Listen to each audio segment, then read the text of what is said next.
Poin 13. Sakit. Hamba Allah yang dirahmati, jika ada seseorang itu sakit, datang kepada orang itu sakit, atau orang itu merasakan sakit, apapun istilahnya, maka hakul yakin itu adalah kehendak Allah.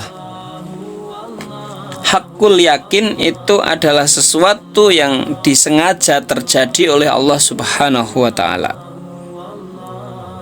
Artinya sakit itu adalah sebuah alat uji yang Allah berikan kepada kita.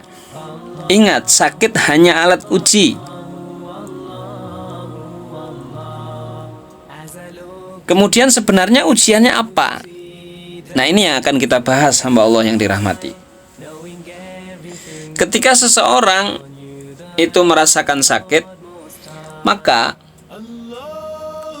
bisa jadi seseorang itu pertama merasakan marah. Yang kedua bisa jadi merasakan sedih. Yang ketiga bisa jadi merasakan takut. Atau yang keempat dia bergejolak. Atau bahkan yang kelima dia marah, dia sedih, dia takut. Akan tetapi pada posisi yang lain, orang ketika dalam kondisi sakit pun masih bisa bersabar. Ada orang yang sakit ridho terhadap ketentuan Allah itu. Bahkan ada orang yang dikasih sakit oleh Allah, kemudian dia bersyukur.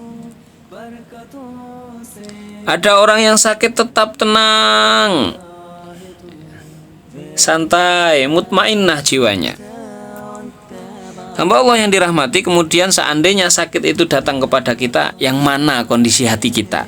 Itulah yang akan menentukan kadar ujian kita, yang akan menentukan berapa nilai kita di hadapan Allah Subhanahu wa ta'ala. Tentu orang yang dikasih sakit yang sama, yang satu merasa sedih, yang satu bersyukur, di hadapan Allah berbeda nilai. Yang satu merasa marah, yang satu merasa ridho, itu berbeda nilai, hamba Allah. Maka kita nanti insya Allah dalam poin-poin selanjutnya akan mengupas tuntas bagaimana level-level seseorang di mata Allah ini berdasarkan sikap dia terhadap sakit yang Allah kirim. Yang perlu kita sadari bersama adalah tidaklah setiap sakit itu pasti mengandung hikmah. Hikmah yang ada itu selalu lebih besar daripada sakit yang diderita.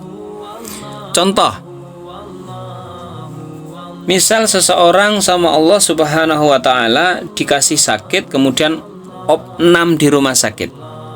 Kebetulan orang ini sudah sakitnya itu 1 minggu misalnya, tetapi sebelumnya dia sudah merasakan sehat selama 2 tahun. Nah, begitu dia sakit, masuk rumah sakit, opnam, dia ingat kepada Allah, dia beristighfar, astaghfirullah, astaghfirullah wa atubu ilaih.